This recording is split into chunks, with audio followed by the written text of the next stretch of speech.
Sometimes the deepest healing comes from the most unexpected places. When 61-year-old Paul lost his wife to cancer, he thought his story was ending. But a solo trek through Southeast Asia's rainforests became the beginning of something remarkable.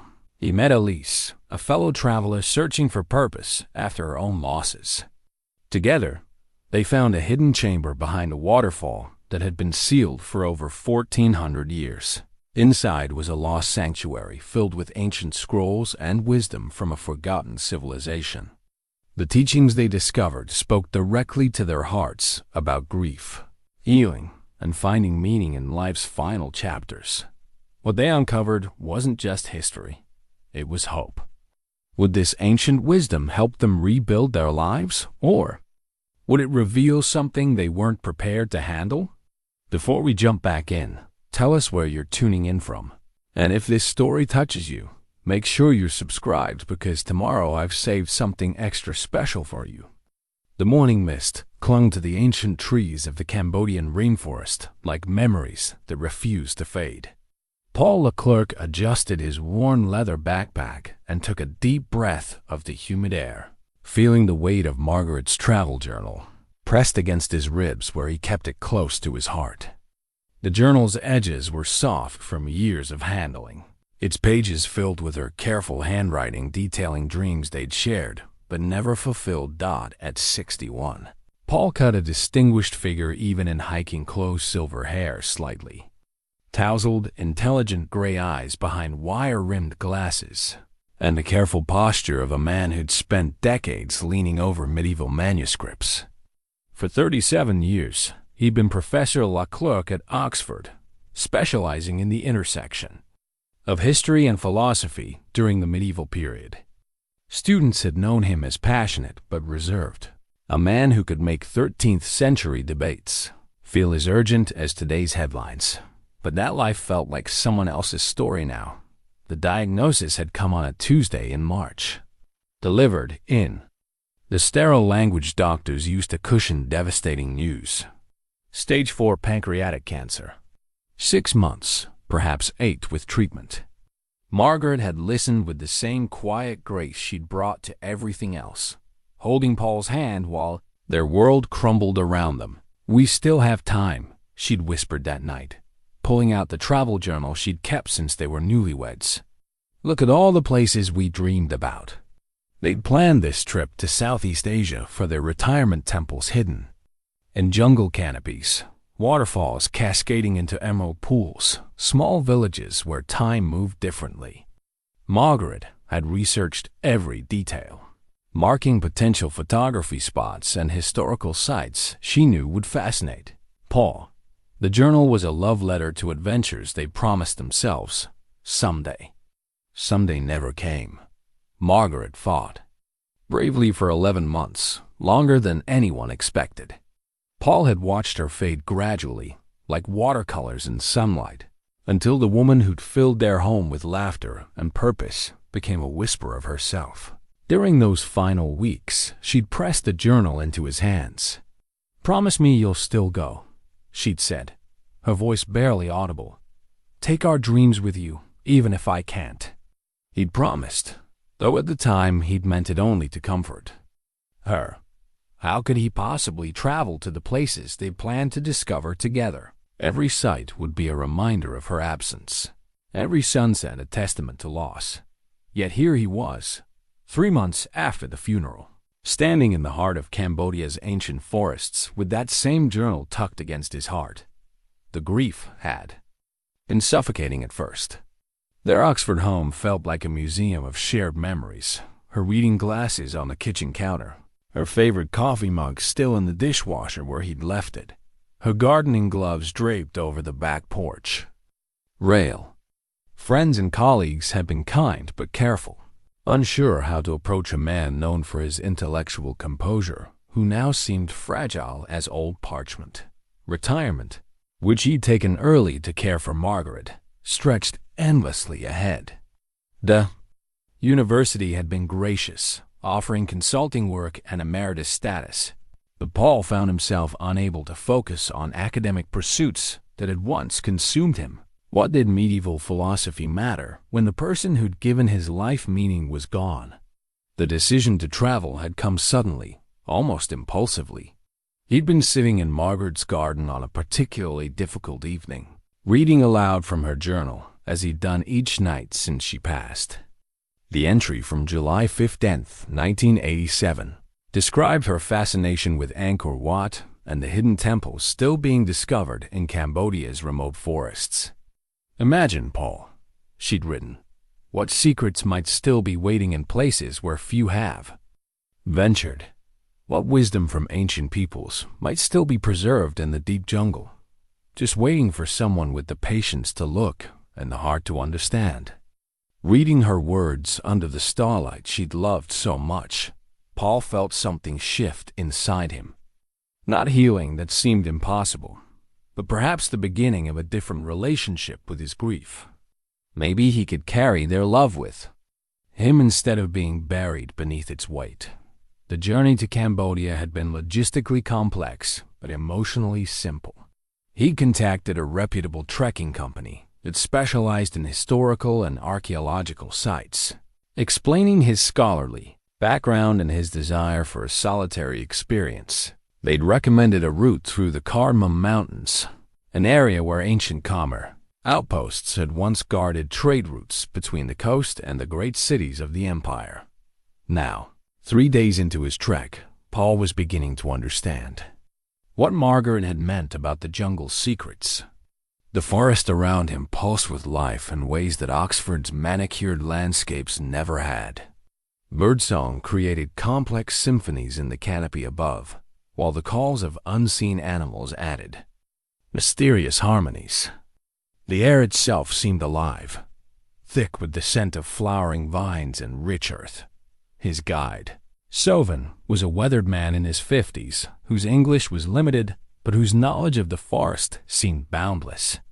He'd grown up in a village near the mountains and had been leading researchers and adventurous tourists through these paths for 20 years. Sovan had an uncanny ability to appear whenever Paul needed assistance, but to give him space for solitary reflection when the moment required it. "Professor," Sovan had said the first morning, using the title with genuine respect, "this forest holds many stories. Some are written in stone, some in the memory of trees. You listen with more than ears, yes?" Paul had nodded, touched by the man's intuitive understanding. Indeed, he found himself listening with his whole being as they walked to the subtle changes in birdsong that indicated different elevations, to the way certain clearings seemed to hold an almost sacred stillness, to something indefinable that made his historian's instincts prickle with anticipation. They were following an ancient trade route, though now it was barely visible beneath centuries of forest growth. Occasionally, Sovan would point out carved stones or architectural fragments that spoke of human presence from long ago. Paul found himself examining these remnants with professional interest, his scholarly mind automatically categorizing and analyzing, even as his heart remained heavy with loss. The old people, they knew about sadness too. Sovan had observed during a rest stop beside a crumbling stone marker. "See here, Professor, this carving is not just decoration. It's prayer for those who walk alone." Paul had studied the weathered symbols, recognizing some elements from classical camera script but finding others unfamiliar. The style seemed older somehow, more primitive, yet strangely sophisticated. Margaret would have loved this mystery, would have encouraged him to sketch the markings and research their meaning. That evening, at their base camp near a crystal-clear stream, Paul had opened Margaret's journal to a random page and found her thoughts about the transformative power of solitary journeys. "Sometimes," she'd written, "we need to lose ourselves completely to find who we're meant to become. The bravest thing might be to walk into the unknown, carrying only love and an open heart." As he'd read her words by lamplight with the forest symphony creating a backdrop of life around him, Paul felt the first stirring of something beyond grief. Not hope, exactly, but perhaps curiosity about what lay ahead, both on this journey and in the life that would follow. The next 2 days had brought them deeper into the mountains, following paths that seemed to grow more ancient with each step. They'd passed several other small groups of trekkers, but Paul had kept largely to himself, politely declining invitations to join campfire conversations. His grief was still too raw, too private to share with strangers. But on this fourth morning, as they prepared to head toward what Sovan promised would be a spectacular waterfall system, Paul felt different.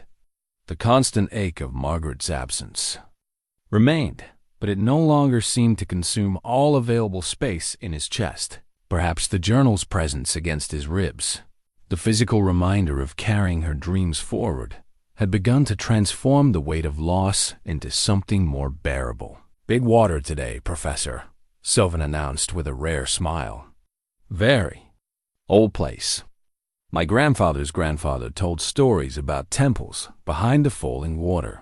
But," he shrugged in a universal gesture of skeptical affection for folklore.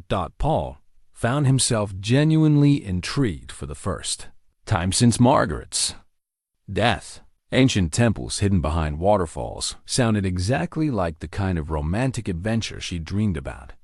Whether or not Sovan's ancestral stories held any truth, the journey to find out suddenly seemed like a perfect way to honor her memory. As they broke camp and headed deeper into the forest, Paul touched the journal through his shirt and whispered a promise he'd made many times but somehow meant differently this morning. "We're going to see it all, my love. Every wonder you dreamed of, we're going to discover together." The morning mist began to lift as they walked, revealing glimpses of limestone cliffs and distant peaks that suggested this day would bring them to places few eyes had seen. Paul's stride felt stronger, his breathing easier, as if the forest itself was welcoming him deeper into its secrets. He had no way of knowing that by evening, everything about his understanding of grief, healing, and the possibility of unexpected second chances would be forever changed.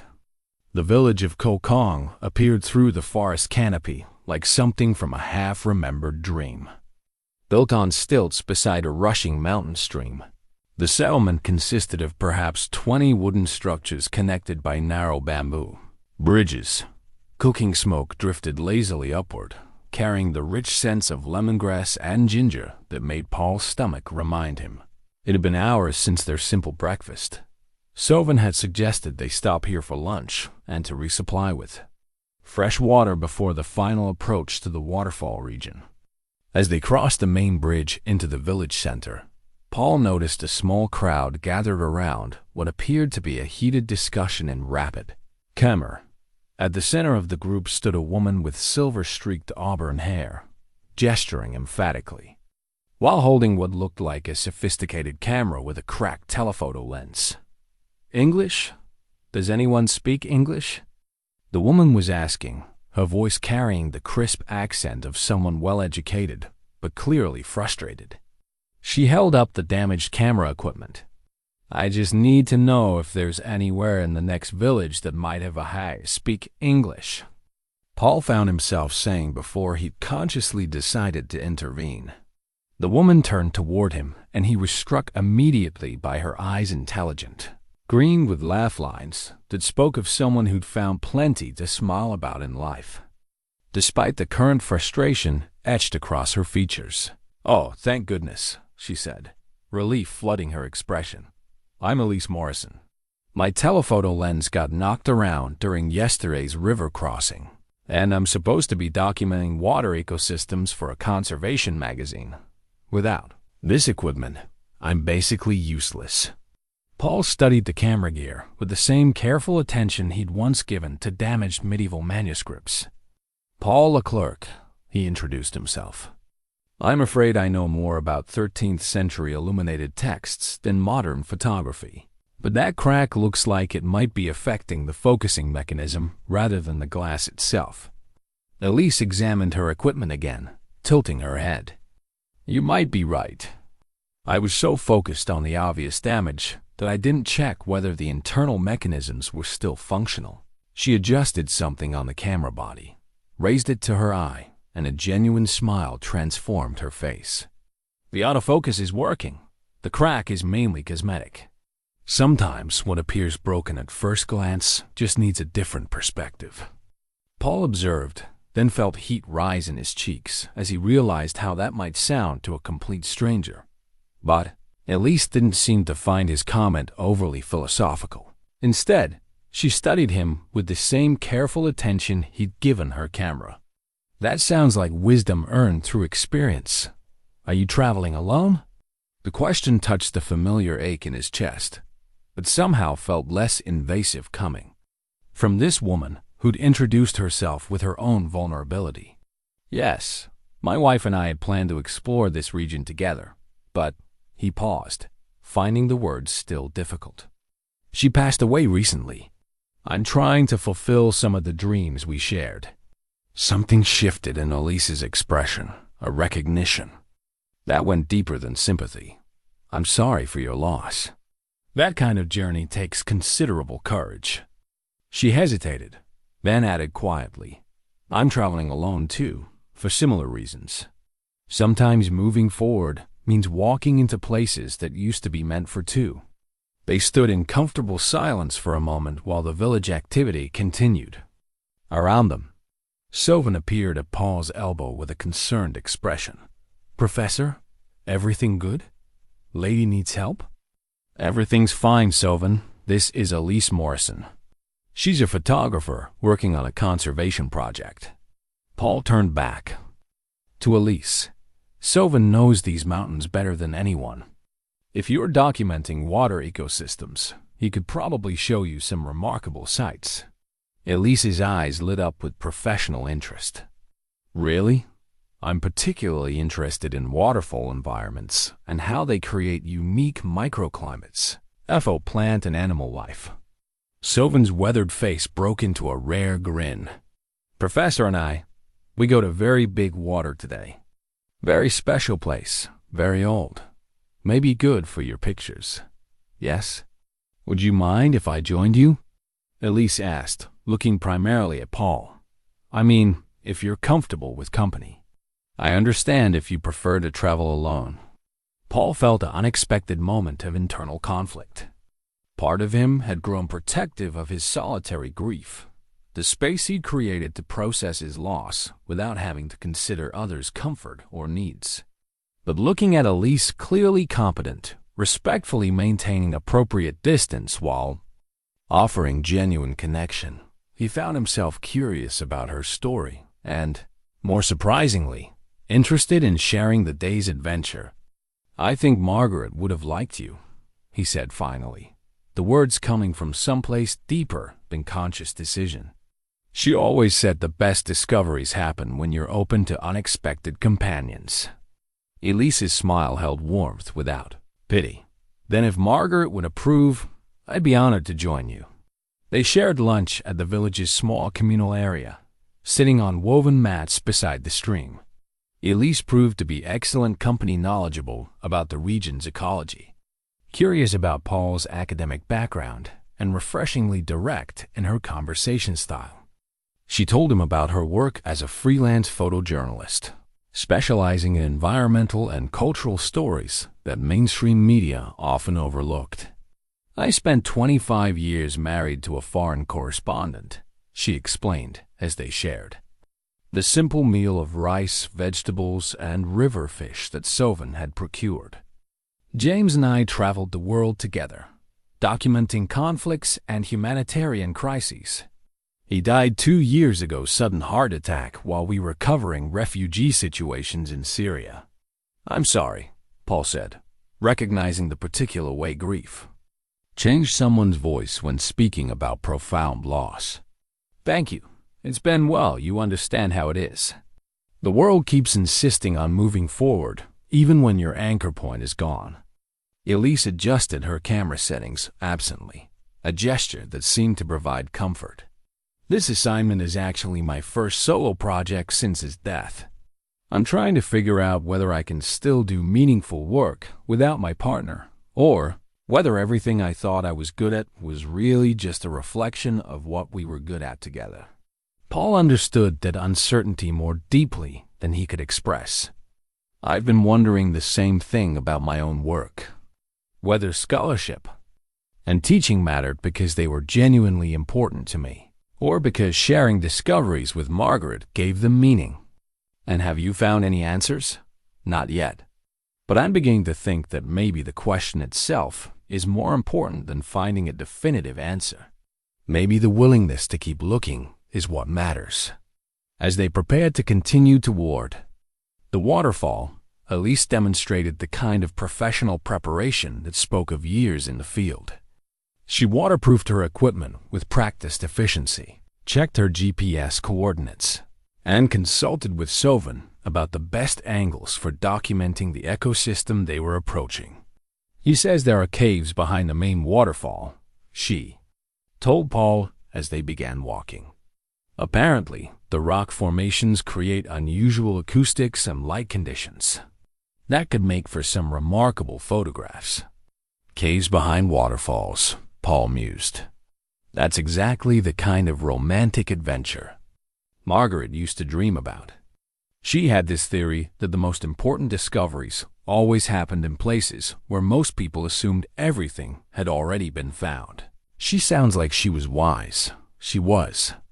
Sometimes I think this whole journey is just an elaborate way of trying to see the world through her eyes, to understand what she meant about finding beauty in unexpected places.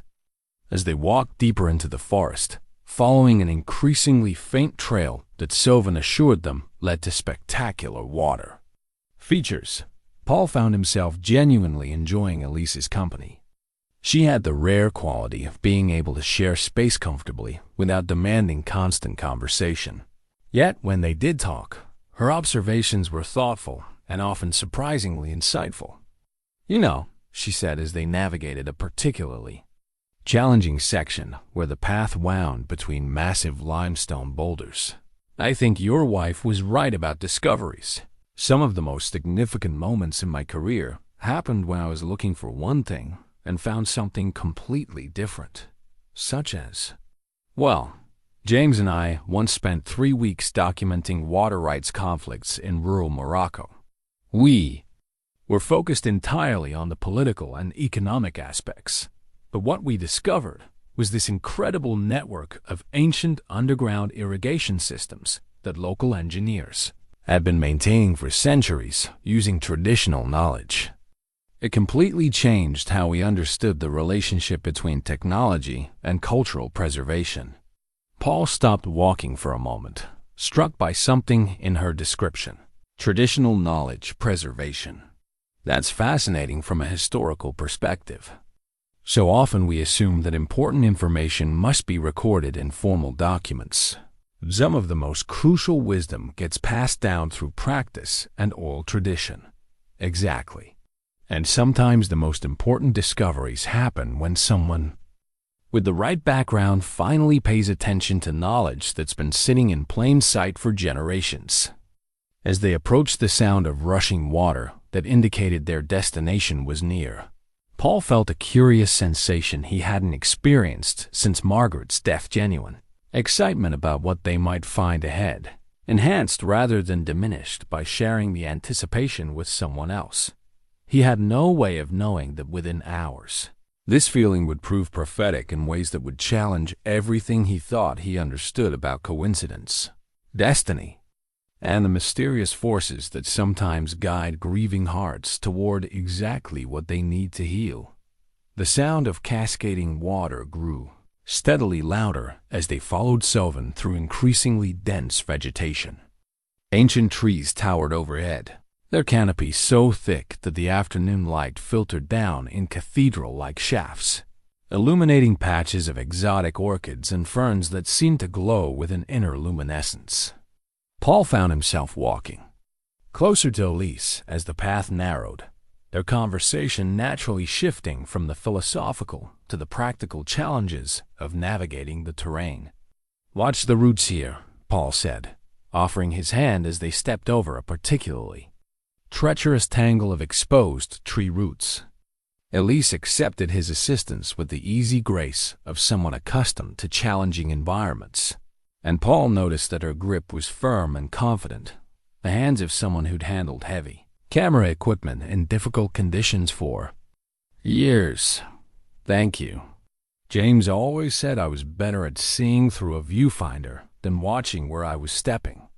Her voice carried affection rather than sadness when mentioning her late husband, and Paul recognized the shift that sometimes happened when grief began to transform from sharp pain into treasured memory. Sylvan paused ahead of them, examining something at the base of a massive strangler fig. Professor, lady photographer, come see this. They approached to find him kneeling beside what appeared to be a weathered stone, partially buried beneath decades of fallen leaves and forest debris. As Paul brushed away the organic matter, the unmistakable outline of carved symbols emerged. "This is remarkable," Paul breathed, his academic instincts fully engaged for the first time since Margaret's death. "Sylvan, have you seen other stones like this in the area?" "Few places, yes, but always half-buried, always broken." Sylvan traced one of the symbols with a respectful finger.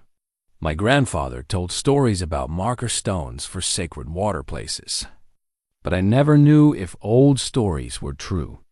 Elise was already documenting the discovery with her camera, adjusting angles to capture the carving details despite the dappled forest light. "Paul, what do you make of the script? It's not like anything I've seen in other Southeast Asian sites." Paul studied the symbols carefully, his trained eye recognizing some elements while finding others completely unfamiliar. "The overall structure suggests Khmer influence, but these particular characters," he paused, running his fingers just above the stone surface. "They're older somehow, more primitive in execution but sophisticated in concept. See how this symbol appears to combine pictographic and phonetic elements? Like a transitional script? Possibly.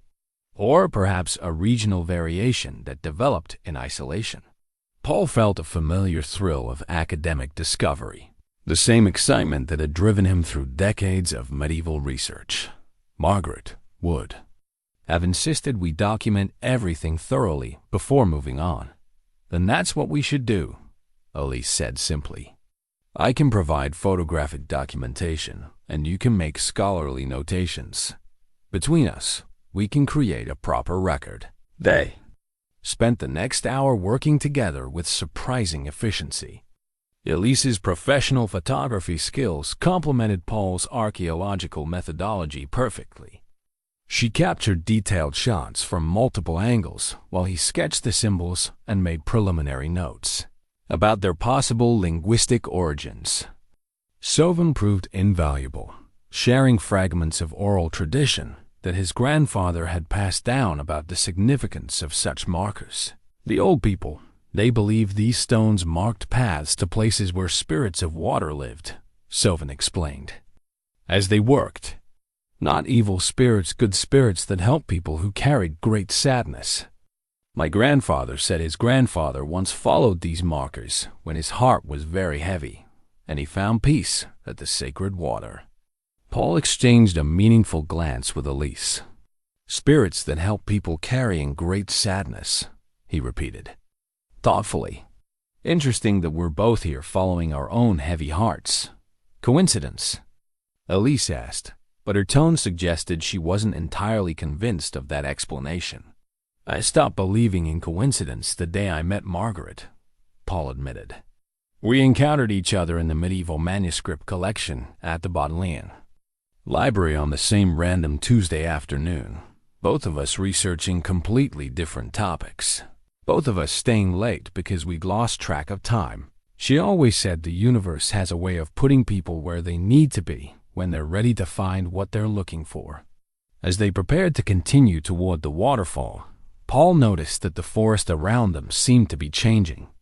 Subtly, the vegetation was lusher, the air more humid, and there was an almost electric quality to the atmosphere that made the fine hairs on his arms stand slightly on end.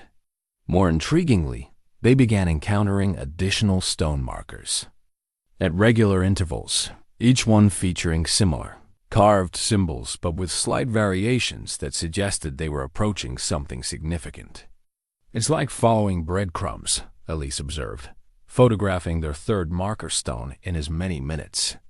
Someone clearly wanted these locations to be findable by people who knew what to look for. The question is whether we qualify as people who know what to look for, Paul replied.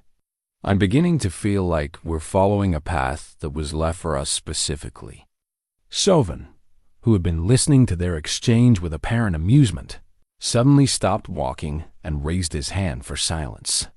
They stood motionless, listening to the forest sounds around them, until Paul realized what had captured their guide's attention. The sound of falling water had changed. Instead of the steady roar they'd been approaching, they now heard something more complex. Multiple water sources creating harmonies and counter-rhythms that seemed almost musical. Very close now, Sovan whispered. But Professor, lady photographer, this place, it is different from other places. You feel it, yes? Paul did feel it. There was something about the air here that seemed to vibrate with potential, as if the forest itself was holding its breath in anticipation. Beside him, Elise had gone very still, her photographer's instincts clearly registering something unusual about their environment. The light is different here, she murmured, adjusting her camera settings. It's like the usual rules about shadows and illumination don't quite apply. As they took the final few steps through a natural archway formed by intertwining tree branches, the source of the musical water sounds revealed itself in a sight that left all three of them speechless. Before them lay a series of connected pools and waterfalls cascading down a limestone cliff face that rose perhaps 100 feet into the misty air above. But this wasn't simply a beautiful natural feature. The entire area showed clear evidence of human modification from some distant era. Stone channels guided the water flow in precise patterns, creating the complex musical tones they'd heard. Carved platforms provided viewing areas at strategic points, and the cliff face itself was decorated with symbols similar to those they'd found on the marker stones, but far more elaborate and better preserved. My God, Paul breathed, his historian's mind racing to process what he was seeing. This isn't just a natural waterfall system. It's an engineered sacred site. Elise was already moving, her camera clicking rapidly as she documented the scene from multiple angles. Paul, look at how the water patterns create different acoustic effects depending on where you stand. This was designed to be an immersive sensory experience. But it was Sovan who made the observation that would change everything about their understanding of what they'd discovered. Professor, he said quietly, pointing toward the largest waterfall where mist created rainbow effects. In the afternoon light, behind the biggest water, you see, there is darkness that is not shadow. There is space where water falls, but stone does not go all the way. Paul followed Sovan's pointing finger and felt his heart skip a beat. Behind the main waterfall, barely visible through the curtain of falling water and mist, was what appeared to be a cave opening, but one that seemed too regular, too purposeful to be entirely natural. There's something back there, he said to Elise, his voice tight with excitement and apprehension. Something that was meant to be hidden. The approach to the waterfall required careful navigation across wet limestone that had been polished smooth by centuries of flowing water. Paul found himself gripping Elise's hand more frequently as they made their way toward the thundering cascade, both for practical safety and, he had to admit, for the comfort of human connection in the face of something that felt increasingly otherworldly. The acoustics are incredible, Elise called over the sound of rushing water, her voice barely audible even though she was close enough that he could feel her breath against his ear. It's like standing inside a natural cathedral. Paul nodded, understanding exactly what she meant. The layered sounds of water falling at different speeds and volumes created an almost mystical atmosphere that seemed to resonate in his chest cavity. Margaret would have been enchanted by this place, would have spent hours sitting quietly just to absorb the sensory experience. as they drew closer to the main fall. Details that had been obscured by distance and mist became clearly visible. The cave opening behind the water was definitely artificial carved stone archway, perhaps 8 feet high and 6 feet wide, with symbols etched around its perimeter that matched those they'd seen on the marker stones, but were far more elaborate and better preserved. "Sovan," Paul called to their guide, who was examining the stone channels that directed water flow around the cave entrance. "How long have you known about this place?" "My whole life, Professor, but never so close." "Always. My grandfather said it was too sacred for casual visiting, that it should be approached only by those with proper heart." Sovan's weathered face was serious as he studied the carved archway. "But today, watching you and Lady Photographer together, I think maybe your hearts are proper for this place." Paul felt something stir in his chest at the guide's words. Not quite hope, but perhaps the possibility of hope. He looked at Elise, who was methodically waterproofing her camera equipment in preparation for getting closer to the falls. "What do you think?" he asked her. "Your professional judgment, is this the kind of discovery that should be reported immediately to authorities, or should we explore it ourselves first?" Elise paused in her equipment preparation, considering the question with the seriousness it deserved. "From a journalistic standpoint, I'd normally say document everything and report it properly. But this feels different somehow." She gestured toward the carved symbols around the cave entrance. "This place has been waiting here for centuries. A few more hours of private exploration before involving officials isn't going to change its historical significance. And from a personal standpoint?" She met his eyes directly, and Paul saw understanding there that went beyond professional considerations. "From a personal standpoint, I think James would have said that some discoveries are meant to be experienced before they're analyzed. That sometimes the heart needs to understand something before the mind can properly process it."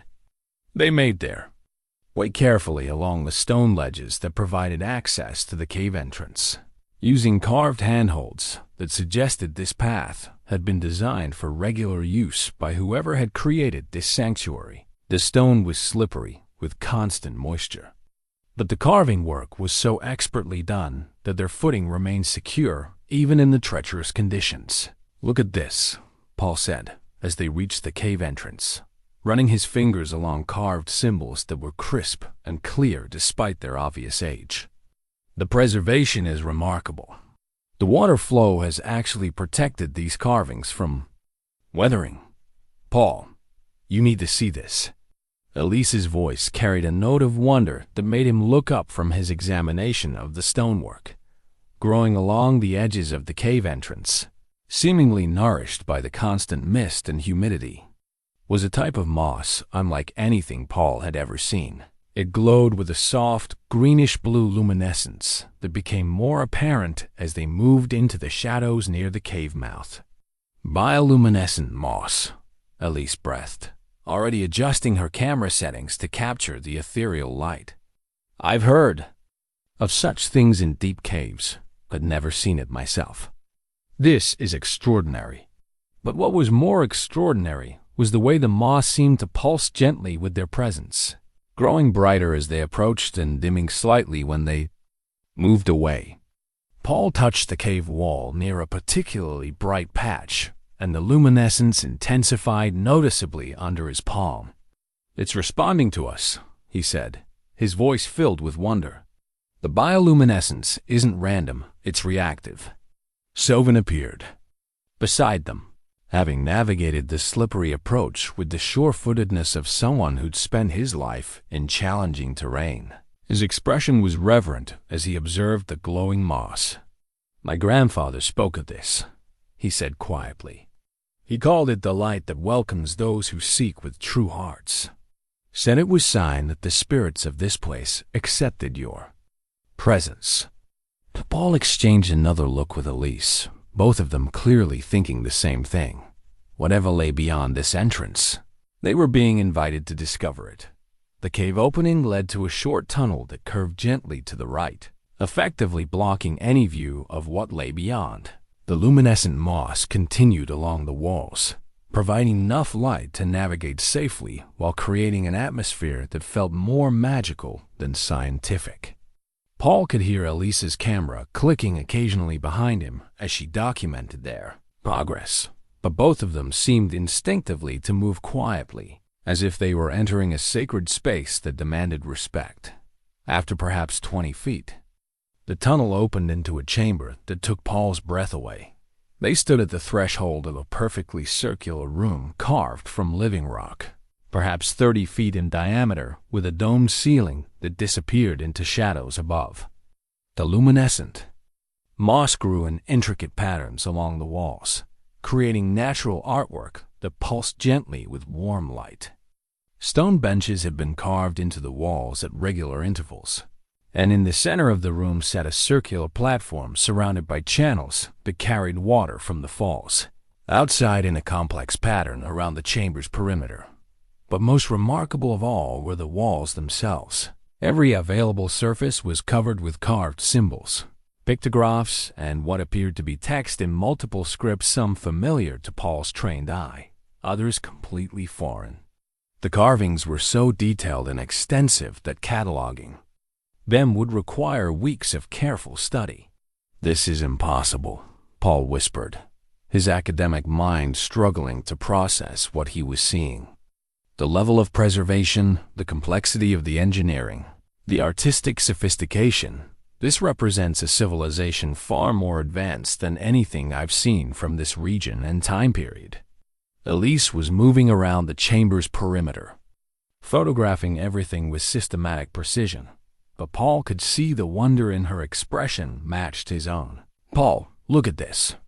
She pointed to a section of wall where the symbols seemed to be arranged in a narrative sequence. These pictographs appeared to be telling a story. And unless I'm completely wrong, it looks like they're depicting people going through some kind of emotional journey, loss, searching, and ultimately finding peace. Paul approached the wall section she'd indicated, his heart rate increasing as he began to decipher what he was seeing. The pictographic narrative was indeed about human emotional experience, but with a specificity that made his skin prickle with recognition. "Elise," he said, his voice barely audible above the sound of water flowing through the chamber's channels. "I think this place was created specifically for people like us, people carrying the weight of profound loss, who were searching for a way to transform grief into something bearable." As if in response to his words, the luminescent moss throughout the chamber pulsed brighter, bathing them in warm, welcoming light that seemed to acknowledge their presence and their pain with equal compassion. Paul spent the next hour moving methodically around the chamber, his scholarly instincts taking over as he began the careful work of documentation and preliminary translation.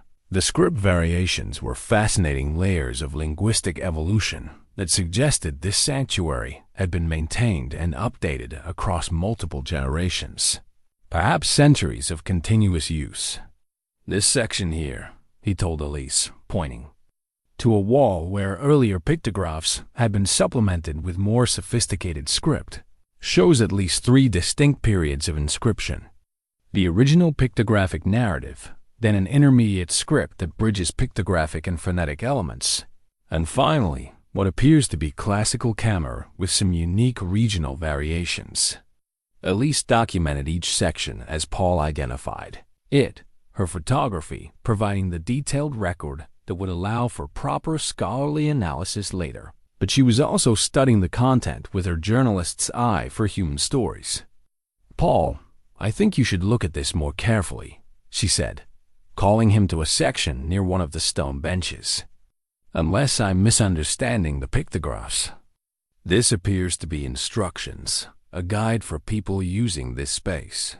Paul examined the wall section she'd indicated, his excitement growing as he began to decipher the symbolic narrative. "You're absolutely right. This is a ceremonial guide."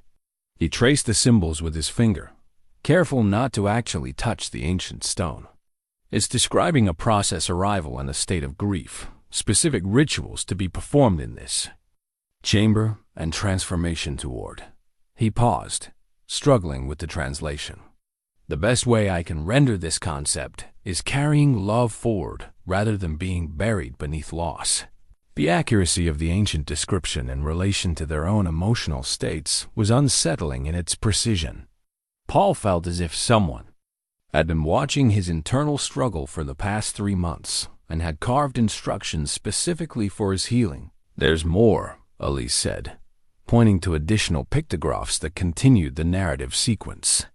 "It looks like the process involved pairs of people, not necessarily romantic pairs, but individuals who shared similar experiences of loss and were meant to help each other through the transformation." Paul studied the symbol she'd identified, and his breath caught as he recognized what appeared to be 2 figures supporting each other through various stages of the depicted ritual. "Companions in grief," he translated slowly. The text suggests that healing from profound loss requires both solitude for reflection and partnership for. He struggled with an ancient concept that seemed to combine practical support with spiritual witnessing, for holding space for each other's pain until it can be transformed into wisdom. They worked in companionable silence for a while, each absorbed in their respective documentation tasks, but increasingly aware of the profound significance of what they were discovering. The chamber seemed designed to facilitate exactly the kind of healing process. They were both seeking a space where grief could be acknowledged, honored, and gradually transformed into something more sustainable. Near what appeared to be the chamber's primary altar area, Paul discovered a section of carved text that made his hands tremble as he worked to translate it. The script was more complex here, requiring careful attention to nuanced symbolic meanings, but the message that emerged was unmistakably direct. "Elise, you need to hear this." His voice was thick with emotion as he read from his translation. "Notes. For those who arrive bearing the weight of a love that death has severed, your beloved spirit did not depart with their final breath. Love transforms but does not end. What you carried together now lives in your heart, a seed waiting for new soil. This sacred space exists to help you understand that honoring the dead means living fully among the living." Elise had stopped photographing and was listening with complete attention, her own eyes bright with unshed tears. That's exactly what James would have wanted me to understand. He always said that the greatest tragedy wouldn't be his death, but if his death prevented me from continuing to live with purpose and joy. "Margaret told me something similar during her final weeks," Paul admitted. "She made me promise that her death wouldn't become my excuse for giving up on life. But I haven't known how to keep that promise until now?" Elise finished gently. "Until meeting you and finding this place and beginning to understand that maybe grief doesn't have to be a prison sentence." Paul looked around the chamber with new appreciation. Someone built this sanctuary for people exactly like us, people who needed permission to transform their relationship with loss. As they continued their exploration, they discovered that the chamber contained multiple alcoves designed for specific purposes. One area appeared to be for meditation, with carved instructions for breathing exercises and contemplative practices.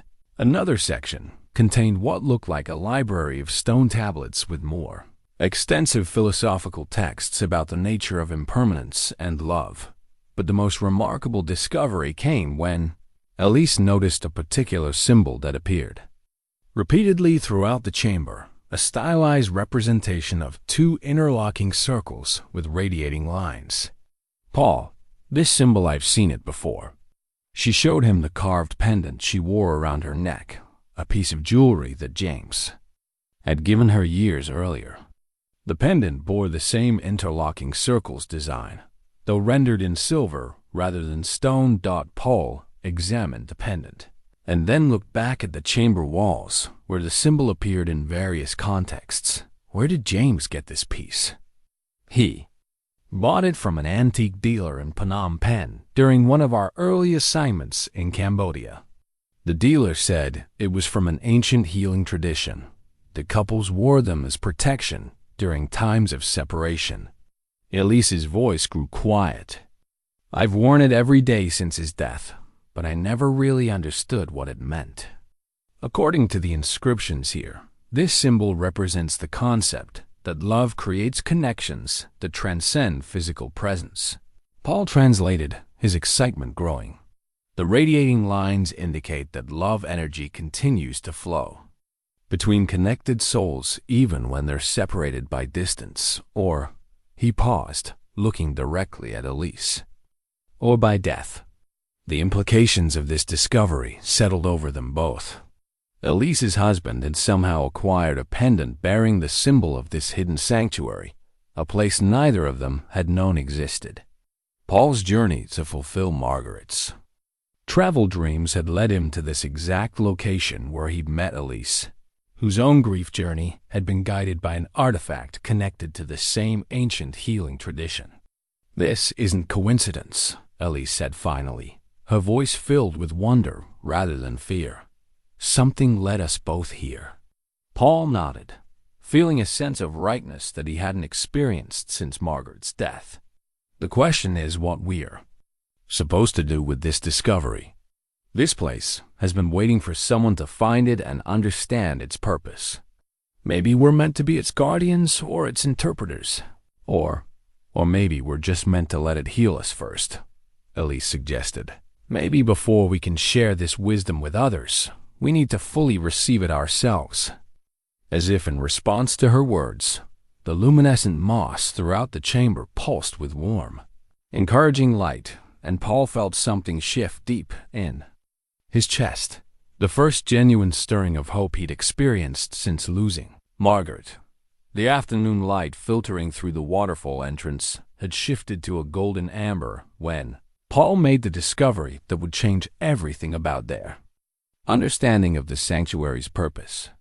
Working to translate a particularly complex section of text near the chamber's central platform, he'd been puzzling over symbols that seemed to describe specific ritual objects when Elise called out from across the room, "Paul, there's something hidden here." She was examining what had appeared to be a simple stone bench, but closer inspection revealed a carefully concealed compartment built into its base. "The craftsmanship is incredible. You can barely see the seam lines unless you know exactly where to look." Together, they managed to carefully open the ancient compartment, revealing contents that had been perfectly preserved in the chamber's controlled environment. Inside lay several objects wrapped in silk that had somehow retained its integrity. Across the centuries, carved jade pendants similar to the one Elise wore, small ceremonial bowls, and what appeared to be additional scrolls containing more detailed instructions for the healing rituals. But the most remarkable discovery was a perfectly preserved jade pendant, larger and more elaborate than the others, that seemed to generate its own subtle warmth when Paul held it in his palm. The interlocking circle symbol was central to its design, but surrounded by additional carved elements that seemed to shift and change in the changing light. "It's warm," he told Elise, wonder filling his voice. "Not just warm from my body heat, it's generating its own warmth." When Elise touched the pendant while Paul held it, the warmth increased noticeably, and both of them felt a subtle vibration that seemed to resonate with their heartbeats. The experience was unlike anything either had encountered, yet it felt completely natural, as if they were rediscovering something they'd always known but had temporarily forgotten. "According to these scrolls," Paul said, carefully unrolling one of the preserved texts, "this particular pendant was worn by the sanctuary's primary healers, individuals who had successfully transformed their own grief and were able to guide others through the same process." The scrolls describe the qualifications for becoming a healer in this tradition, Elise added, reading over his shoulder. "It required experiencing profound loss, finding a healing partner who shared similar experiences, and completing the sanctuary's full transformation ritual together." Paul felt a strange stirring in his chest as he continued reading. The final step involved a commitment to return regularly to maintain the sanctuary and to guide others who arrived carrying their own burdens. Oh, of grief. They spent the rest of the afternoon studying the additional texts, discovering layer upon layer of sophisticated psychological and spiritual wisdom. The ancient civilization that had created this sanctuary understood grief, trauma, and healing with a depth that rivaled modern therapeutic approaches. Their methods combined practical support, spiritual practice, and community connection in ways that addressed both immediate emotional needs and long-term psychological health. This section describes how the sanctuary's healing process works. Paul explained, translating carefully from the most complex scroll. It begins with acknowledgement, fully experiencing and honoring the reality of loss without trying to diminish or explain it away. Then comes the sharing phase, where healing partners witness each other's pain and provide the kind of presence that allows grief to be expressed safely. And then, Elise asked, though from her tone, Paul sensed she was beginning to understand the process intuitively. Transformation. The text describes how grief, when properly witnessed and honored, naturally begins to evolve into something else, not the absence of sadness, but a different relationship with love that includes rather than is destroyed by loss. Paul looked up from the scroll to meet Elise's eyes. The final stage is described as carrying love forward, living in a way that honors the deceased while remaining fully engaged with life. As they worked together to understand the ancient wisdom, Paul became increasingly aware of how the process described in the scrolls mirrored what had been happening between them since they'd met. Their initial sharing of grief experiences, the comfortable way they'd begun working together, the sense of mutual support and understanding, all of it, seemed to follow the sanctuary's prescribed healing path. "Elise," he said finally, setting down the scroll he'd been studying, "I think we've been unconsciously following this healing protocol since we met. And I think..." He paused, suddenly uncertain about expressing what he was feeling.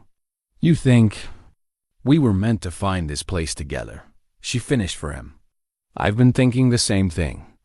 The timing, the circumstances. James's pendant bearing the sanctuary symbol. It's too many meaningful coincidences to be purely random." Paul nodded, feeling relief at having his thoughts echoed. "The question is what we do with this understanding.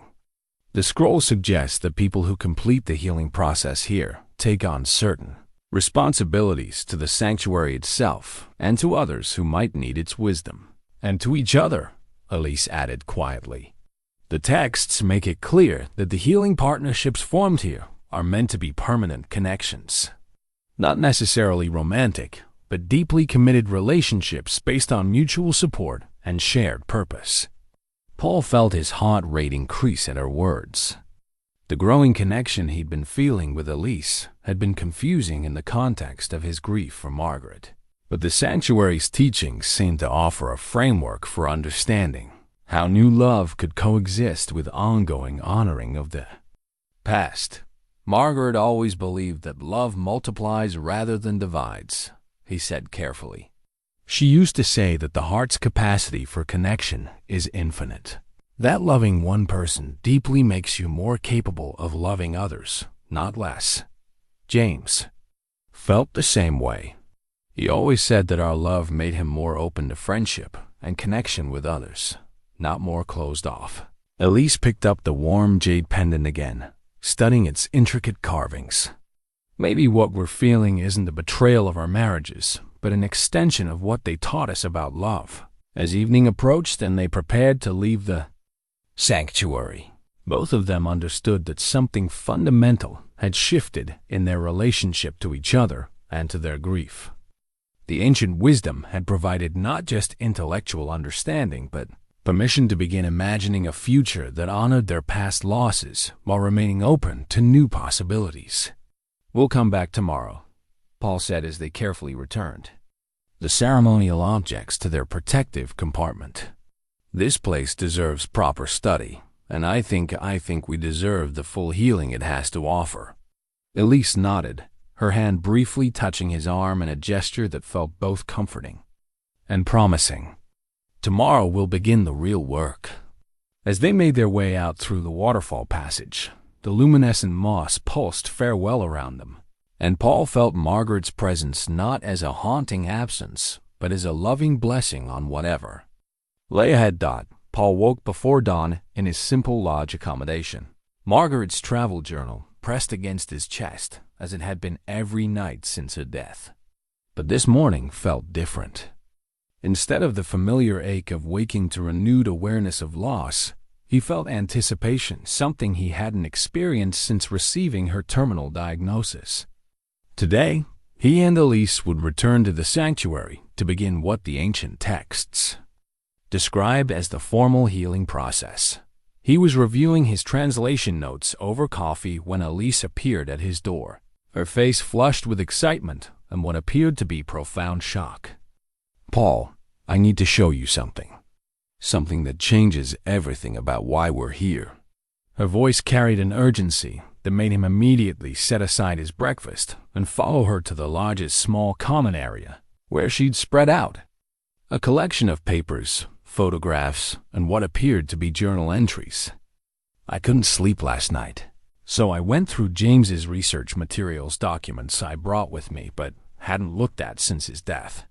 She picked up a leather portfolio that looked remarkably similar to Margaret's travel journal. "Paul, James was researching this exact region 3 years ago. Not just the general area, the specific waterfall system and the legends surrounding it." Paul felt a chill run down his spine as he examined the documents she'd laid out. James Morrison's research was extensive and sophisticated, combining historical analysis, anthropological investigation, and what appeared to be personal correspondence with local scholars and village elders. "Look at this," Elise said, pointing to a hand-drawn map in James's careful script. He'd identified the marker stones we found yesterday. He was following the same trail we followed, looking for the same sanctuary we discovered. Paul studied the map more carefully, recognizing not just the geographical features, but specific details about the carved symbols and their positioning. "This is remarkable work. Your husband was clearly close to making the same discovery we made yesterday. But here's what's really extraordinary," Elise continued, her voice trembling slightly. "Read this journal entry from his final trip to Cambodia, just 2 months before he died." Paul took the journal page she offered and read James Morrison's. Precise handwriting. The pendant Elise wears, the one I bought from the antique dealer in Phnom Penh, may be more significant than either of us realized. Local villagers near the Karma Mountains recognize the symbol and speak of it with reverence, usually reserved for sacred objects. Several elders have told me stories about a hidden sanctuary where those who carry great sadness can find healing through ancient rituals. The descriptions are remarkably consistent across different villages, suggesting a genuine historical tradition rather than folklore. What troubles me is a growing sense that I meant to find this place, not just as a journalist documenting local culture, but as someone who carries his own unprocessed grief. The childhood loss of my parents, the friends lost in conflict zones, the accumulating weight of witnessing so much human suffering. Perhaps there's wisdom in these mountains that could help me understand how to transform pain into something useful rather than simply carrying it as burden. If something happens to me before I can complete this research, I hope Elise will consider following this trail herself. The healing these villagers describe sounds like exactly what she would need to process the inevitable grief of loving someone in such a dangerous profession. Paul felt his hands shaking as he finished reading. He knew he was going to die. Not consciously, I don't think. But some part of him was preparing for that possibility and trying to leave me a path toward healing. Elise's eyes were bright with tears, but her voice was steady. "Paul, there's more. Look at this." She showed him additional journal pages where James had sketched the same symbols they'd found in the sanctuary, had outlined the same healing philosophy they discovered in the ancient scrolls, and had even identified the specific jade pendant that they'd found in the hidden compartment. According to his notes, The pendant we found yesterday, the one that generates warmth, is described in local legends as the heart of the sanctuary. It's supposed to choose its own guardians by responding only to individuals who've experienced profound loss and are genuinely ready to transform their relationship with grief. Paul remembered the way the pendant had warmed in his hands, had pulsed with energy when both he and Elise touched it simultaneously. You're saying that James's research led him to identify this sanctuary, to understand its purpose, and to recognize that he paused, struggling to process the implications, that we were meant to find it together? I think James and Margaret both knew on some level that their deaths would send us on journeys that would eventually converge at this place. Elise picked up the warm jade pendant which she'd brought with her from the sanctuary. Look at this final entry, written just days before his heart attack. Paul read the last page of James Morrison's research journal. I've made contact with an elderly village healer who claims her grandmother was one of the last guardians of the hidden sanctuary. She tells me the place has been waiting for new guardians specifically, a pair of individuals who've lost their life partners and are seeking to understand how love continues beyond death. She described them with startling specificity. A scholar who understands ancient wisdom and a storyteller who can help others see truth through images. She said the sanctuary would call to them when they were ready, would guide them to each other, and then to the healing they both needed. Most remarkably, she claimed that the previous guardians, sensing their own approaching deaths, had been working to ensure the right people would be drawn to continue their stewardship. I asked her how the sanctuary chooses its guardians, and her answer gave me chills. The mountain calls to those whose hearts are broken in exactly the right way, broken open rather than broken closed. It calls to those who can transform their own healing into service to others. If I don't survive to complete this research myself, I believe the sanctuary will call to Elise when she's ready. And I believe it will provide her with exactly the partner she needs for the healing journey ahead. Paul set down the journal page, his mind reeling with the implications of what they'd discovered. James was essentially mapping our entire journey before it happened. He understood that his death would send you seeking meaning, that Margaret's death would send me following her travel dreams, and that somehow those separate journeys would converge at this sanctuary. More than that, Elise said, her voice filled with wonder. I think James and Margaret were both working, consciously or unconsciously, to ensure we'd find each other and find this place. Margaret's travel journal led you to this exact region. James's research identified the specific location and prepared me to understand its significance. Paul felt a profound shift in his understanding of the previous day's events. What he'd interpreted as meaningful coincidence now revealed itself as something far more intentional, a carefully orchestrated convergence designed by two people who'd loved them enough to ensure their healing even beyond death. The village healer James interviewed, Paul said suddenly. Is she still alive? Could we speak with her? Elise consulted James's notes. According to this, she lives in a village about 2 hours' walk from here. Her name is Sophia, and James wrote that she'd be expecting the guardians to find her when they were ready to fully accept their responsibilities. As they sat in the morning light, surrounded by evidence of their spouse's foresight and love, Paul felt something settle into place in his chest. Not just acceptance of Margaret's death, but gratitude for the way she'd continue caring for him even after leaving. The sanctuary wasn't just a place they'd stumbled upon. It was a gift carefully prepared and delivered exactly when they were ready to receive it. We need to visit Sophia, he said finally. We need to understand what becoming guardians of this sanctuary really means, and we need to learn how to honor the trust that James and Margaret placed in us.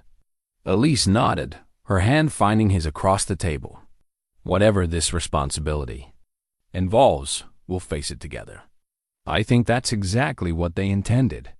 The village of Préveng nestled in a mountain valley like a secret kept by the forest itself. Traditional wooden houses on stilts lined a crystal-clear stream there. Thatched roofs weathered to silver gray by countless monsoon seasons. Smoke from morning cooking fires drifted lazily upward, carrying the scents of lemongrass and ginger that had become familiar to Paul during his journey through Cambodia. Sophia was waiting for them. Paul realized this the moment they approached. Her home, a modest structure distinguished from its neighbors only by the elaborate garden of medicinal plants that surrounded it, and a collection of carved stones that formed a meditative pathway to her door. She emerged before they could announce themselves, a woman of perhaps 70, with intelligent dark eyes and silver hair braided with small jade ornaments that caught the morning light. "You are the scholar and the storyteller," she said in accented but precise English, studying Paul and Elise with the careful attention of someone accustomed to reading people's souls. "James Morrison's wife and Margaret Leclerc's husband. You have found the sanctuary and begun to understand your purpose." Paul felt a shiver of recognition at her words. This wasn't just an elderly villager who happened to speak English. This was someone who'd been actively involved in orchestrating their convergence at the sanctuary. "You've been expecting us," Elise said, and it wasn't a question. For 3 years, since James Morrison first came seeking knowledge about the healing traditions, he understood immediately that he was not meant to be a guardian himself, but that his research would guide others to that calling.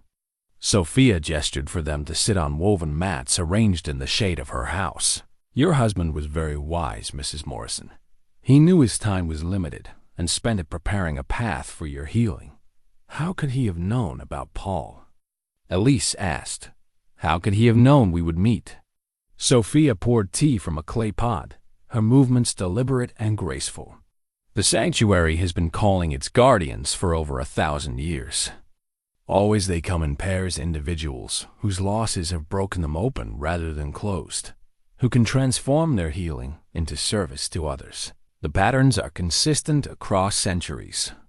A scholar who understands the wisdom of the past, a storyteller who can help others see truth. Often they are close in age, similar in the depth of their loss, complementary in their skills." Paul accepted the tea, noting its unusual warmth and slightly sweet flavor. "You're saying that James could predict we would meet because the sanctuary always calls similar types of people?" "More than that. Your husband, Professor Leclerc, was also guided here by forces beyond coincidence," Sophia's knowing smile suggested. She understood more about their situation than either of them had revealed. Margaret Leclerc's travel journal did not accidentally include this region. She was contacted by James Morrison during her final illness. Paul nearly dropped his teacup.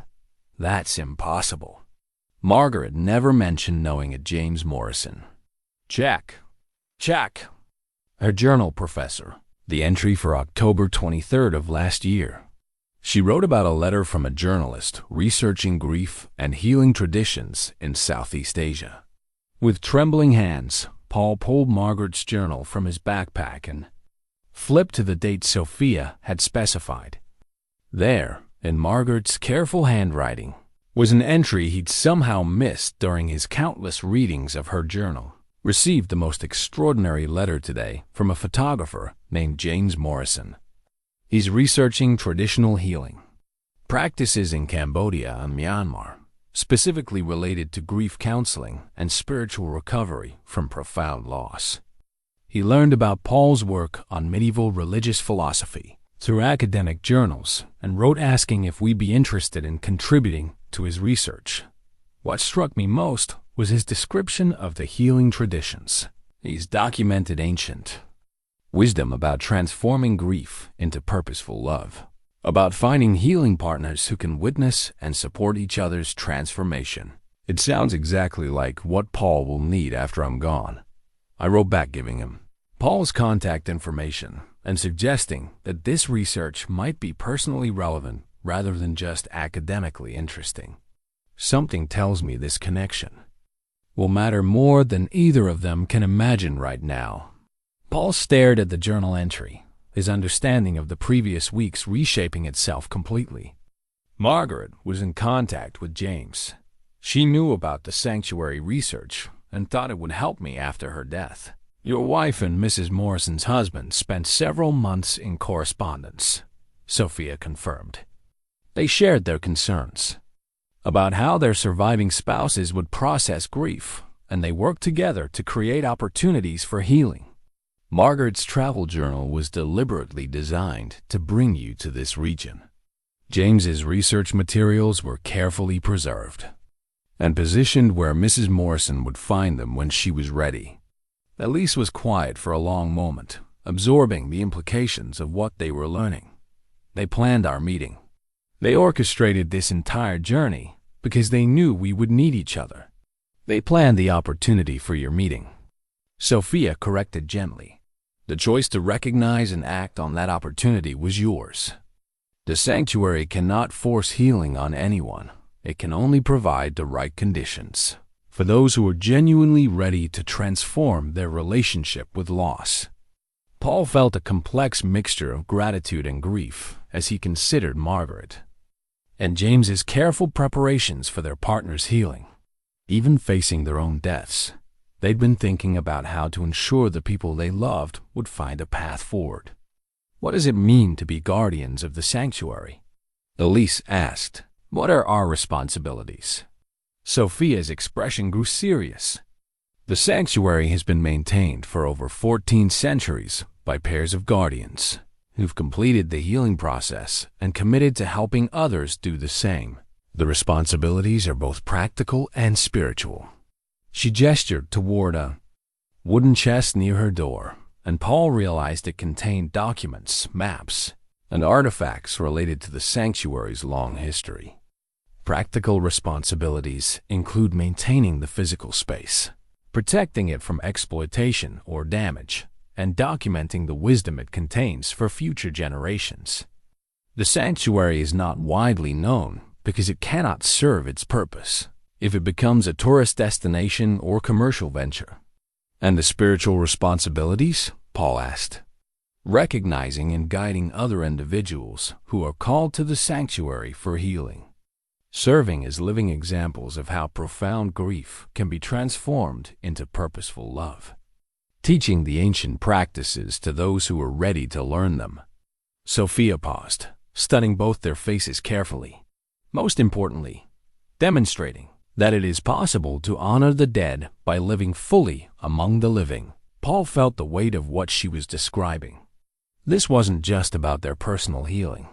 It was about accepting responsibility for preserving and sharing wisdom that could help countless others navigate the devastating territory of profound loss. How many guardians have there been over the centuries? Elise asked. 47 pairs, including yourselves if you choose to accept the responsibility. Each pair serves until they identify and train their successors. Some serve for decades, some for only a few years before the sanctuary calls new guardians to replace them. Sophia opened a wooden chest and removed a leather-bound record book. Each pair adds their own understanding to the accumulated wisdom, ensuring the healing traditions continue to evolve and remain relevant. Paul examined the record book, recognizing some of the scripts from different historical periods. This is an unbroken chain of knowledge preservation stretching back over a millennium. And each pair of guardians faced the same choice you face now, whether to accept responsibility for something larger than their personal healing, whether to trust that their own transformation can become a gift to others who are suffering. As the afternoon progressed, Sophia shared more details about the practical aspects of guardianship. The sanctuary required regular maintenance, cleaning the chambers, tending the luminescent moss, preserving the carved texts, and ensuring the water channels remained clear.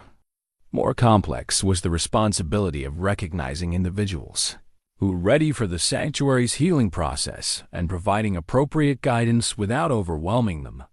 The sanctuary calls its own, Sophia explained. Your role is not to seek out people who need healing, but to be present and prepared when they arrive. Sometimes they come seeking historical information, sometimes following legends or dreams, sometimes simply because they've lost their way and need shelter, like we did, Elise observed. Exactly like you did. The sanctuary has a way of drawing people when they are ready, but they must choose for themselves whether to engage with the healing process or simply pass through. As evening approached, Sophia presented them with the formal question that every potential guardian pair had faced.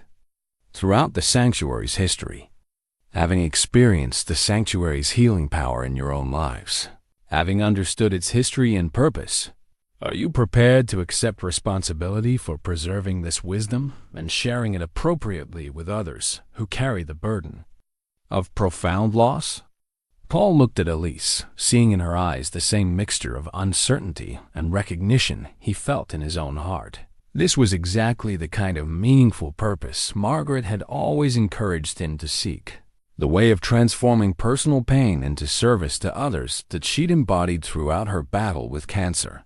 We need time to discuss this between ourselves, Elise said finally.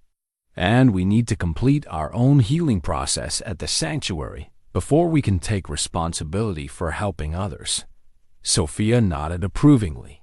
Wisdom begins with understanding the limits of your current readiness. Return to the sanctuary tomorrow and complete the formal healing ritual described in the ancient texts. When you emerge from that process, you will know whether you are called to become its guardians. As they prepared to leave, Paul felt the weight of decision settling over them both. Tomorrow they would face not just the completion of their personal healing journey, but the question of whether they were ready to transform their individual recovery into a shared mission of service to others. Dawn broke with unusual clarity over the Waterfall sanctuary, as if the forest itself was preparing for something significant. Paul arrived at the hidden chamber to find Elise already there, sitting quietly on one of the carved stone benches with the ancient scrolls spread before her. The luminescent moss was glowing more brightly than he'd ever seen it, pulsing in slow, rhythmic patterns that seemed to match the beating of his heart. "I've been reading the instructions for the formal healing ritual," Elise said without looking up as he entered. "It's more complex than I expected, but also somehow familiar. Like remembering something I used to know." Paul examined the scrolls she'd been studying, noting that she'd arranged them in the sequence described for the ceremony. According to the ancient texts, the ritual required both participants to make 3 offerings: an offering of grief, an offering of gratitude, and an offering of commitment to carrying love forward. Each offering involves specific actions within the chamber, guided by the carved instructions on the walls. "The timing feels right," he said, settling beside her on the stone bench. "After everything we learned from Sophia yesterday, I feel ready to complete this process not just for ourselves, but as preparation for whatever comes next." Elise nodded, her hand briefly touching the warm jade pendant that had become their shared talisman. "I dreamed about Margaret and James last night. They were standing together at the entrance to this chamber, not sad but proud, like parents watching their children take an important step forward." Paul felt a familiar stirring in his chest at the mention of Margaret, but it was different now, warm rather than painful, expansive rather than constricting. "I think they've been guiding us toward this moment since the day they died. Maybe even before that." They began the ritual as the ancient texts instructed, with a period of silent meditation while holding the ceremonial jade pendant together. The moment both their hands touched the warm stone, Paul felt a subtle shift in the chamber's atmosphere. The luminescent moss began pulsing in complex patterns, and the sound of water flowing through the channels seemed to create harmonies he hadn't noticed before. The first offering, the offering of grief, required them to speak aloud about their deepest pain while standing in the chamber's center. Paul went first, his voice steady but emotional as he described the shattering loneliness of losing Margaret, the way her absence had made their shared home feel like a museum of broken dreams. The fear that he would never again experience the kind of love that made life feel meaningful. "I grieve not just for losing her," he said, his words echoing softly in the sacred space, "but for all the conversations we'll never have, all the places we'll never see together, all the quiet moments of companionship that I took for granted when I thought we had unlimited time." When it was Elise's turn, she spoke about the terror of losing her creative partner. The way James's death had made her question whether she could continue meaningful work without his perspective and support. "I grieve for the photographs we'll never take together, the stories we'll never tell as a team, the dreams we shared that died with him." As they spoke their grief aloud in the sacred chamber, Paul felt something remarkable happening.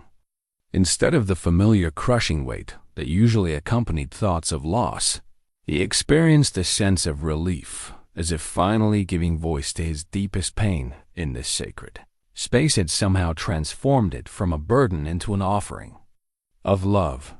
The second offering, gratitude, proved even more transformative. Standing before the chamber's main altar, they took turns expressing appreciation for what their marriages had given them, for the love they'd been privileged to experience, for the way their spouses had prepared them for this healing journey, even while facing their own deaths. "I'm grateful that Margaret loved me enough to push me toward this journey," Paul said, feeling tears stream down his face without embarrassment. "Grateful that she saw my capacity for healing, even when I couldn't see it myself. Grateful that her love was so complete it could continue caring for me even after she was gone." Elise's gratitude focused on James's wisdom in recognizing that healing required community, his foresight in creating connections that would support her after his death, his trust that she would find the strength to continue their shared mission of documenting human resilience and hope.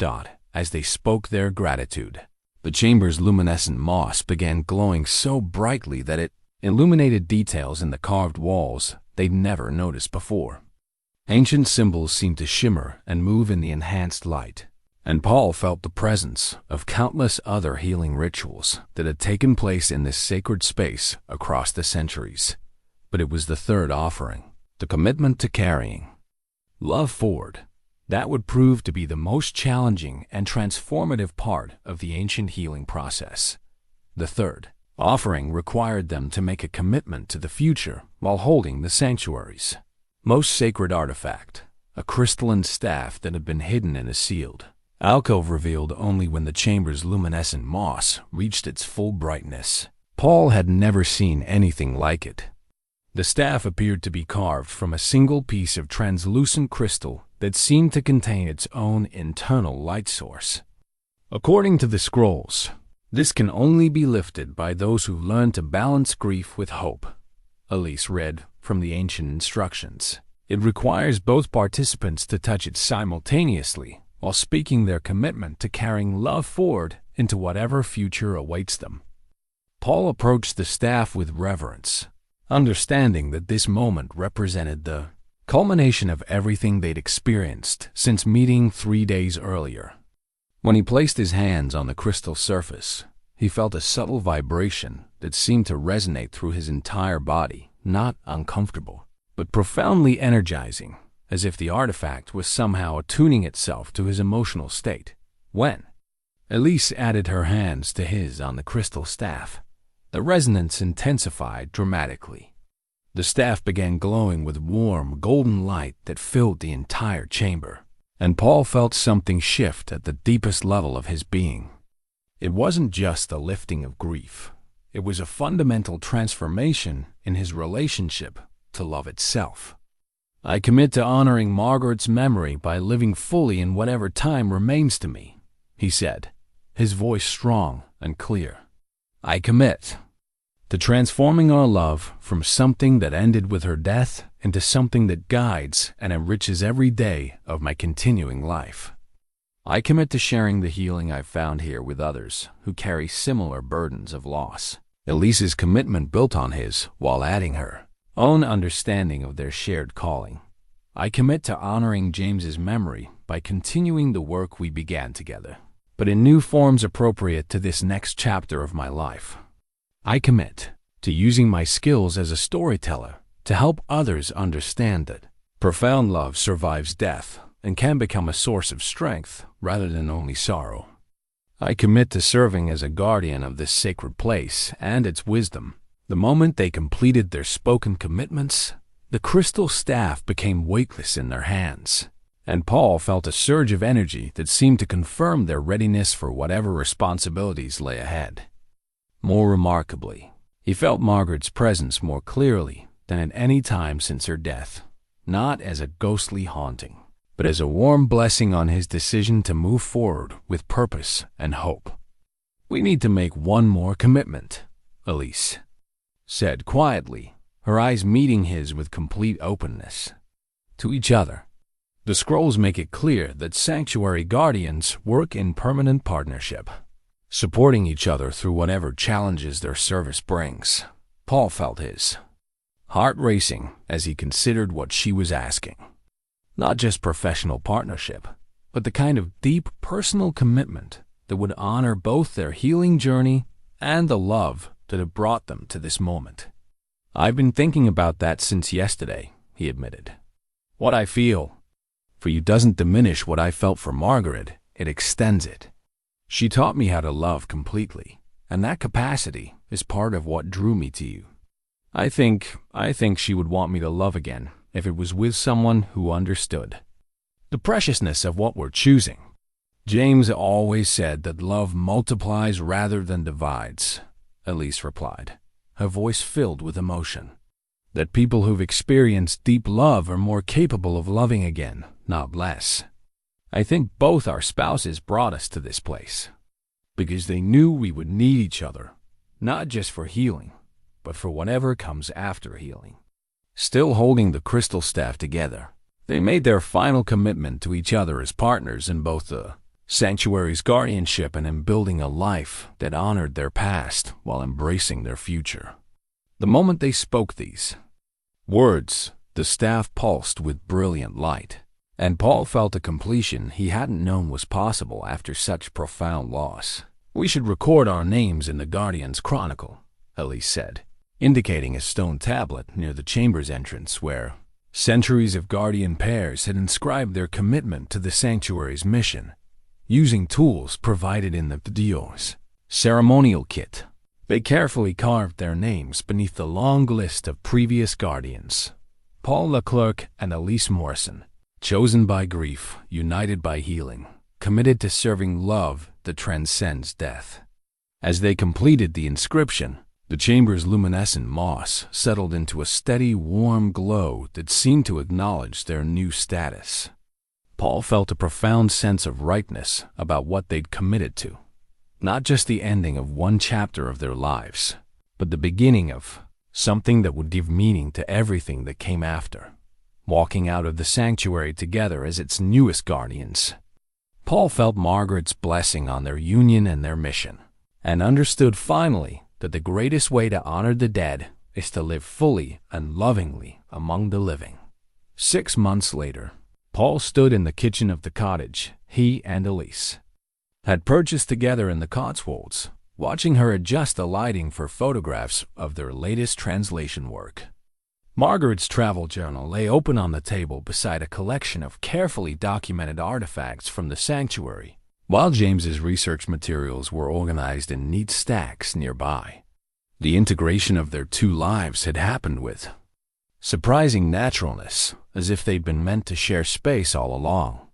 "The publisher wants to know if we're comfortable with the book tour they're proposing," Elise said, looking up from her camera work.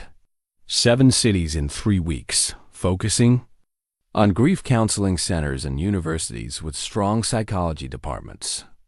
Paul considered the invitation while sipping his morning tea from a mug that had belonged to Margaret, one of many ways he'd learned to include, rather than abandon, the artifacts of his first marriage. "I think we should do it. The sanctuary's wisdom deserves a wider audience, and we've learned enough about sharing it responsibly." Their book, The Hidden Sanctuary, Ancient Wisdom for Modern Grief, had emerged from months of careful collaboration between Paul's scholarly translation skills and Elise's gift for making complex ideas accessible through photography and clear prose.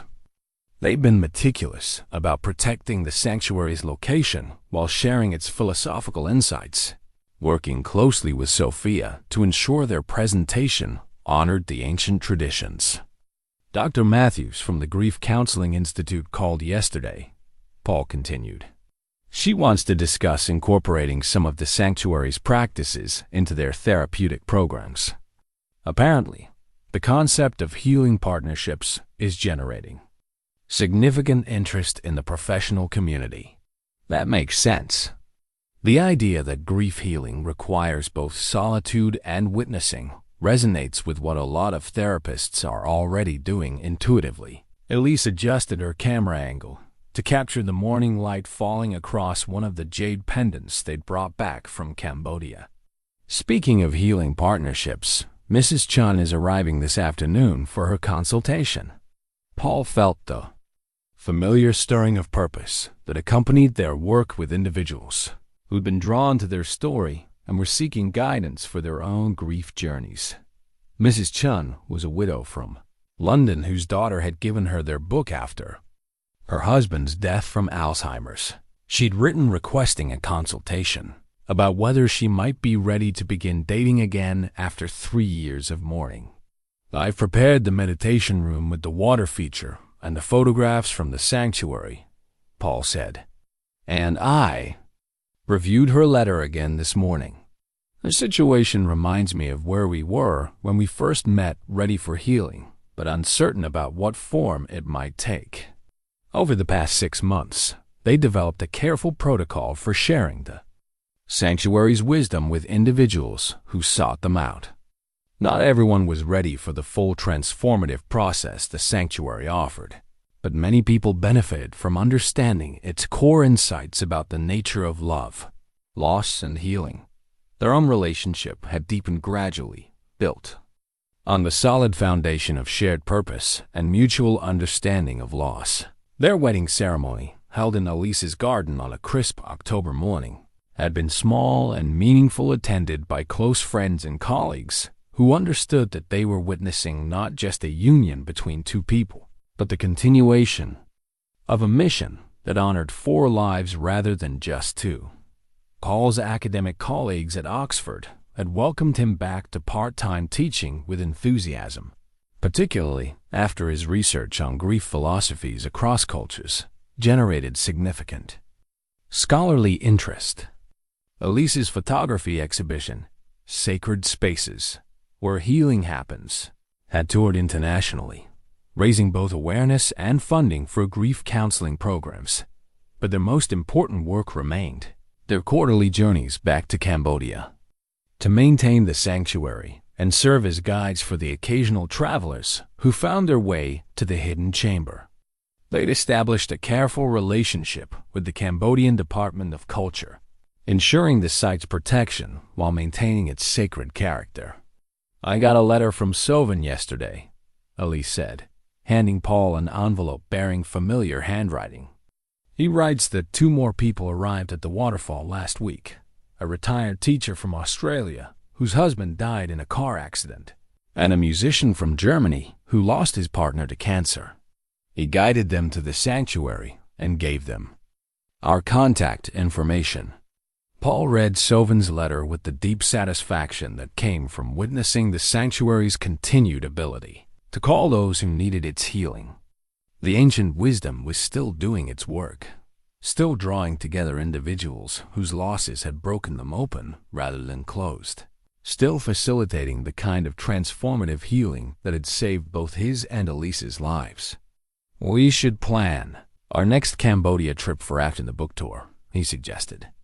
Spring would be perfect timing, after the rainy season but before the hottest months.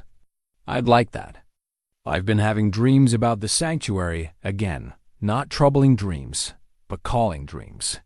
Like it's time to add something new to the Guardian's chronicle. Paul understood what she meant. Their relationship with the sanctuary had evolved beyond simply maintaining its physical space or translating its texts. They'd become active participants in its ongoing mission of transformation, contributing their own insights to the accumulated wisdom while helping others navigate their personal journeys through grief toward renewed purpose. That evening, as they prepared for Mrs. Chun's visit, Paul reflected on how completely his understanding of loss and healing had been transformed. Margaret's death would always be a source of sadness, but it was no longer the defining event that shaped all his subsequent experiences. Instead, it had become the catalyst for a life of deeper meaning and service, exactly what she'd always encouraged him to find. Standing in their shared home, surrounded by artifacts that honored both their past marriages and their present commitment, Paul felt the truth of what the sanctuary had taught them. Love transforms but never ends. And the greatest tribute to those we've lost is to live fully and purposefully among those who remain. The doorbell rang, announcing Mrs. Chun's arrival, and Paul and Elise exchanged the look of partners ready to serve as living proof that profound healing is possible, even after devastating loss.